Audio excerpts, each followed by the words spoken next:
O candidato Dávila disse que, ele afirmou, né, ele disse que o Lula quer debilitar as instituições políticas brasileiras, né? O candidato do Novo, né? Vamos acompanhar aí a reportagem. O que me preocupa, e aí não é o caso só do Reinaldo, mas de todo mundo que está aderindo ao Lula, é o auto-engano de que ele é o grande defensor da democracia. Pelo amor de Deus. Então essa gente não é tão inteligente assim. Mas é um negócio inacreditável. Como é que você acha que um cara que vem destruindo a democracia... Eu falei, o Lula é a saúva da democracia brasileira. Porque todo esse esquema de aparelhamento de Estado, da corrupção, é algo para debilitar as instituições políticas. E, no fundo, todo populista, como você sabe, tem isso como objetivo. Sim. É enfraquecer as instituições para o poder personalista dele ser o único representante legítimo do que, entre aspas, se chama de vontade popular. Submeter toda mas é isso. Como é que um empresário bem-sucedido, né, um cara que né, fala uma bobagem dessas, né, chamando o eleitor de burro, que o eleitor que não votar no Lula é burro, o eleitor que não votar no Bolsonaro é burro. Olha, é isso aí que a gente vê nessas candidaturas por aí afora. Tem cada figura, cada peça rara que eu vou dizer. Alexandre, vamos lá, o que você... Olha, o Cícero, não sei se eu ouvi o vídeo errado, mas eu não entendi que o Felipe Dávila tenha dito isso. Eu entendi no início lá do vídeo... O Lula uma insinuação. O Lula se coloca. O eleitor vai votar, Alexandre. Desculpa te interromper. O eleitor vai votar em quem ele achar que é o melhor para o país, seja Lula, ele, o próprio Dávila, o Bolsonaro, enfim. Eu até acho esse candidato muito bom. Claro que não está tendo aderência, né? É a opinião dele. Acho que é interessante que o Lula defenda a democracia, mas apoia a ditadura pelo mundo afora. Faz parte, né? Claro que cada um vota do seu jeito, com a sua consciência. Isso. O voto é um exercício da democracia que não deve ser deixado de lado. Acho que tem que votar no dia, com a sua consciência, com os seus créditos, com a sua ideologia. Nós temos tudo votar. O que a gente está vendo agora é próprio até da democracia. Você vê como você tem aí quantos candidatos? Se eu não estou equivocado, são 7 na presidência da República. Isso é democracia. Fica difícil até para você entender todos, quanto tempo demandaria. Eu me recordo da época lá da década de 80 que tinha 2 partidos, né? Era o MDB e a Arena. Quer dizer, Aliança Renovadora Nacional. Exatamente. Era mais fácil. Mas hoje não.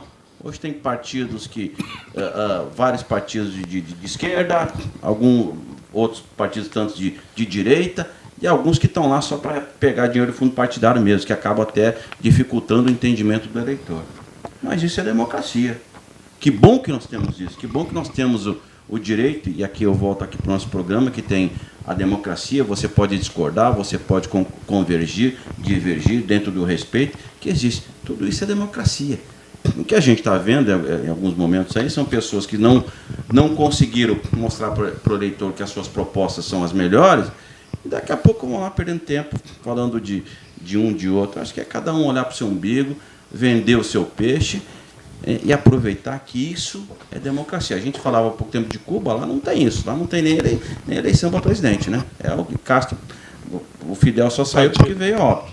Né? Então, que bom que nós temos isso, temos que aproveitar. Faz parte da democracia, eu posso concordar ou discordar. Mas esse aí já estava debilitado, né, Ramon? Estava debilitado, estava muito doente. Mas fica tranquilo que não fala muito de Cuba, vamos deixar o Ricardo conhecer lá, tá bom? Acho que domingo vem o Ricardo vestido de cubano aqui e o Ramon de egípcio. Vai ser um espetáculo aqui domingo. Pois é, e anterior ao MDB, né, o MDB e a Arena, o nosso querido Amirlando deve ter pego a UDN também. A UDN, eu sou antigo, mas não chego a esse momento. Mas de qualquer maneira... militar na União Democrática Nacional? É claro que eu ainda assisti, mas não participei desse momento. Mas me lembro muito bem da candidatura do Carlos Lacerda pela UDN, a presidente da República, quando ele começou assim, essa bandeira que recebo aqui no Rio de Janeiro, percorrerei com ela o Brasil inteiro até o Palácio do Planalto em Brasília, infelizmente. Não aconteceu, né? Mas ele era um grande orador também, o Carlos Lacerda. Embora nem era Palácio do Planalto, não, era o Palácio das Laranjeiras, não era? Não, já era. No Rio? Já era Brasília. Já era Brasília. Na época de UDN. Hã? Não, porque a UDN acaba depois do golpe, né? Depois do golpe, até depois. o golpe, até 64. Brasília é 60. Brasília é 60. Não, 60? Ele falou essa caminhada. Me lembro como agora, ouvindo esse primeiro discurso dele de campanha, essa bandeira. Bom, mas o que eu queria dizer é que realmente aqui é o nada querendo coisa nenhuma, né? O sujeito que faz um discurso desse realmente é lamentável. Sobretudo quem, como você disse, não teve, aqui falou muito bem, não teve adesão, não teve aproximação, não teve, enfim, capacidade de galvanizar a opinião pública.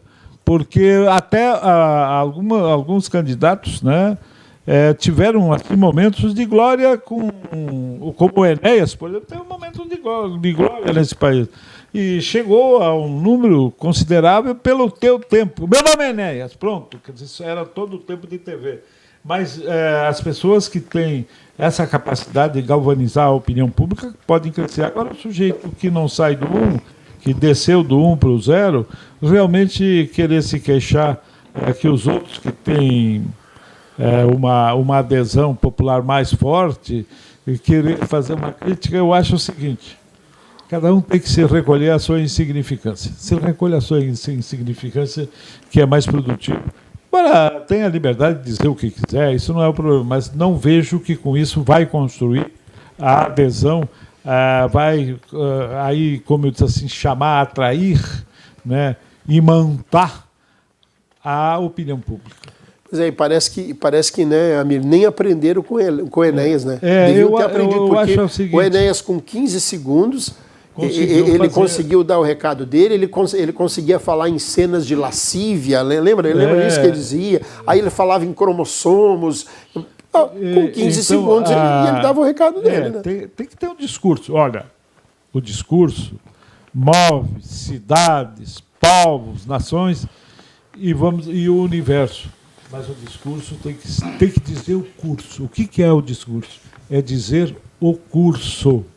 Esse dizer o curso é exatamente mostrar esse fluir, esse devir constante, esse fluxo como das águas do rio que correm e correm desesperadamente para chegar ao Malaquia, para chegar ao bem-estar da população. Na política é isso que a gente tem que fazer, é um discurso adequado. A gente podia citar na história tantas hipóteses, né, de grandes oradores, mas, enfim, é importante dizer que tem que ter um discurso adequado. E o Lula tem. Ramon, é a sua vez. O candidato do Novo é um homem que não sai do condomínio dele, deve morar no mesmo condomínio que o Frota, né, que ele só enxerga ali o espaço do condomínio dele. Então, mas dizer que o Lula é democrata, sempre foi. Né? E eu cito aqui a tal da lista tríplice do Ministério Público que ele criou, né, informalmente, não tem lei, não tem decreto, não tem obrigação. E o presidente Lula, quando assumiu a presidência, deu à corporação do Ministério Público Federal o direito de escolher 3, né, pessoas que indicava para ser o PGR e sempre indicou o mais votado. Acabou o governo do PT, você acabou com a lista. O Temer não usou lista, indicou aquele que era do seu gosto, e agora o Bolsonaro indicou aí o Aras, que é o passador de pano geral da República. Então, há um compromisso republicano profundo, presidente Lula.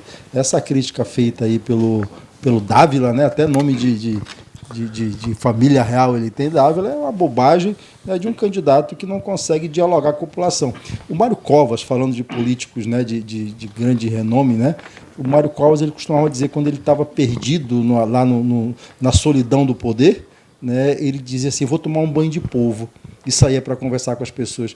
Eu acho que o político que não toma banho de polvo, né, que é aquele para quem a vida política é dedicada, é alguém que vive completamente alienado da realidade, como esse rapaz aí que acabou de falar esse monte de bobagem.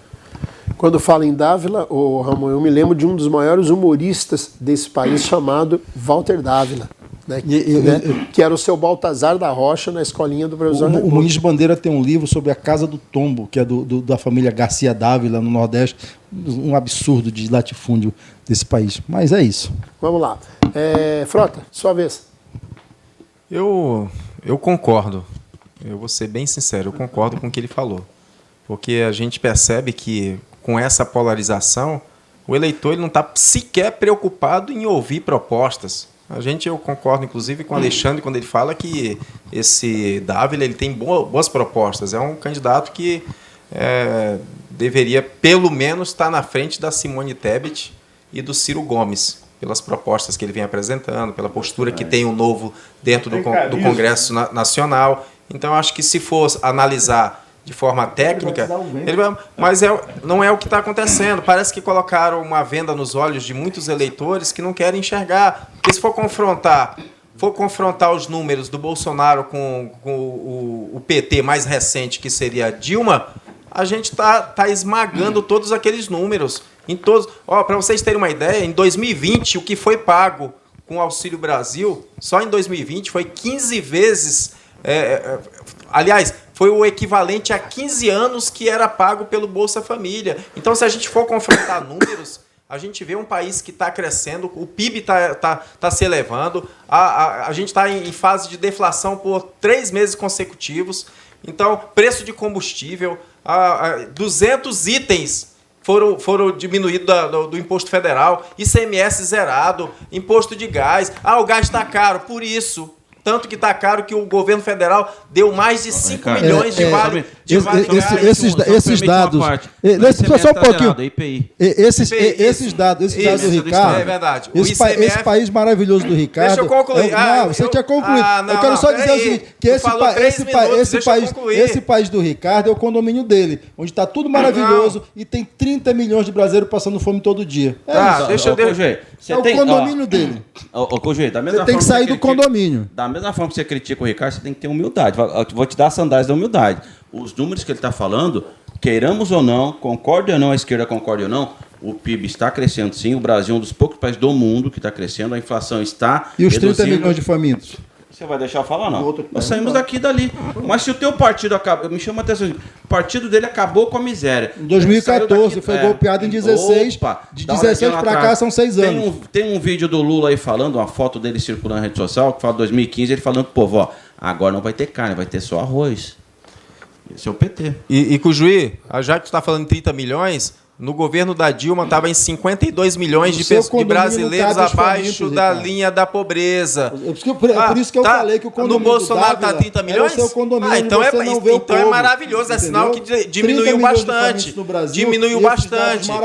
Agora, quando a gente confrontar números, é interessante, porque tu vai perceber que a Dilma entregou o país com 52 milhões... Ricardo, não é o seu condomínio 52 milhões de brasileiros abaixo da linha da pobreza. No Bolsonaro está o quê? Está 30 milhões? Foi essa a afirmação que você fez? Não, 30 milhões são os famintos. Não, foi essa a afirmação que abaixo da linha da pobreza? Então melhorou muito, 30 milhões que passam fome todos os dias. Então é importante a gente esclarecer esses números, títulos que foram entregues para muito mais, juntando o governo Temer, o governo Dilma e Lula. Isso é uma mentira. Não, são dados. Olha, e detalhe, para quem gosta de falar que Bolsonaro não gosta de mulher, 80% desses títulos foram para as mulheres. O Auxílio Brasil, a partir de R$ 600, pode chegar a 1.220. Tá? E mais ainda, se a mulher tiver um emprego, arrumar um emprego, carteira assinada de um salário mínimo, ela não vai perder esse benefício. Olha que maravilha que o Bolsonaro fez para as mulheres. Então a gente precisa confrontar números e não achar, e eu concordo com o Dávila, que o Lula vem como salvador da pátria. Salvar o quê? Se ele entregou o país quebrado com a Dilma. Não, Lula não é Dilma, é sim. É PT, e ele ficava por trás de tudo, sempre comandando, sempre orquestrando tudo, e aí é o que vai acontecer novamente. Uma ambulância aí fora que o Ricardo está surtando. Não, só uma questão, olha... 30 segundos, por favor. Uma questão aí da titulação. Isso, realmente, eu conheço bem. O governo não produziu um assentamento novo.